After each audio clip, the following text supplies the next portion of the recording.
The murderer was leisurely strolling through the market, but unexpectedly, he suddenly slowed his pace because he noticed a strange girl occasionally glancing at him and sometimes touching her ear. His decades of experience on the run made him immediately alert. To avoid complications, he quickly walked back to his residence, but unexpectedly, just as he was waiting for the elevator downstairs, the girl followed him.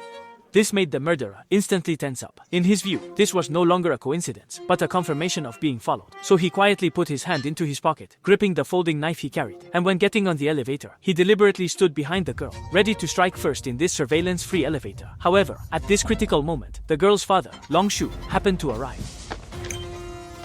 What are you doing? Are you afraid I won't listen? What? Secretly dating? Did you know you were found out? Seeing the girl's ears were empty, and the argument between the father and daughter was natural and real, the murderer dismissed his suspicions, thinking he was overthinking it, and quietly put away the folding knife. At this moment, Long Shu took a rotten apple out of his pocket and casually handed it to the murderer.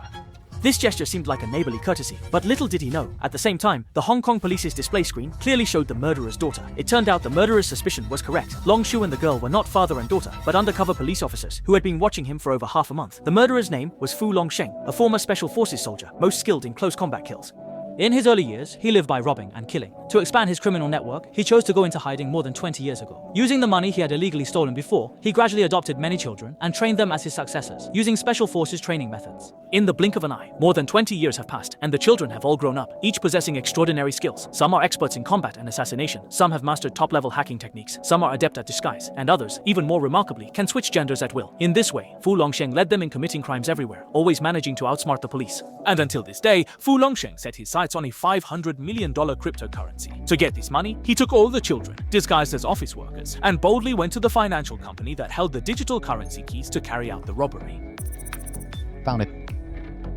Wow, so many documents. Copy of it. According to Fu Longsheng's plan, they could have completely withdrawn before the police arrived. But unexpectedly, due to the large number of documents, Xiaoxing, who was responsible for copying them, got bored and started looking through other materials. To his surprise, this financial company had many big clients, including a name called Duan Jihong. Who is Duan Jihong? The CEO of Kuala Lumpur's largest cryptocurrency trading website actually took $1.5 billion and ran. Later, the body was found dead in Macau. It's over 10 billion Hong Kong dollars. Several people speculated that the key Duan Jihong placed in the financial company might be used to safeguard $1.5 billion. So, Simon, who was in charge of hacking, decisively decided to have Xiaoxing conveniently copy the relevant files. Fu Longsheng felt that delaying was somewhat risky and wanted them to stop immediately, but greed led them to defy Fu Longsheng's orders. Be careful, hurry up and leave. 1 minute. Hey, at a time. At the same time, they succeeded. The police also arrived and sealed off the entire building. Although Xiaoxing and the others encountered the police, their skills were beyond imagination. With Simon manipulating and altering the surveillance footage from behind, they quickly disrupted the police's pursuit rhythm and ultimately escaped from the 100-meter high building, successfully evading capture. Simon was thrilled. In his view, this adventure not only wasn't wrong, but also proved his judgment. He couldn't wait to boast to his brother Hope. But unexpectedly, at this moment, Fu Longsheng was extremely angry and slapped him. Almost got all of us killed and ruined our plan. The result is good. Moreover, there is an unexpected gain. What game? And this surprise? For so many years, Fu Longsheng had never been exposed, but because of the two's unauthorized actions, he was forced to face the police. This made him so angry that he couldn't help but lash out at Xiaoxing. The elder brother, Shi Wang, felt a mix of emotions seeing his younger brother being hit, but just as he was about to step forward to intervene, Simon held Fu Longsheng back first. Just let go and let this go through. I'm fine. Fu Longsheng's double entendre instantly shattered the confidence Simon had just built up. He realized Fu Longsheng was truly angry, so he quickly apologized. But unexpectedly, the next second, Fu Longsheng lost control and took out a folding knife to teach him a lesson. Fortunately, Xiaoxing stepped in just in time, allowing Simon to escape unscathed. Seeing the situation deteriorate, Hope quickly went forward to hold Fu Longsheng, but was forced into a corner by him. Don't bother me.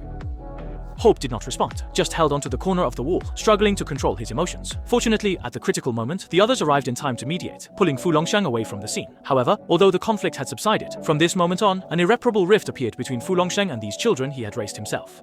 At the same time, on the other side, the police set up a comprehensive net across the city to capture Fu Longsheng and others, even calling in retired veteran officer Long Shu, since the current tracking methods rely too much on the Skynet network, which is not suitable for seasoned criminals like Fu Longsheng. Long Shu wanted to apply to form a tracking team to follow closely using the most primitive methods. However, in previous operations, many official officers had already encountered Fu Longsheng, and if they appeared again, it would easily alert him.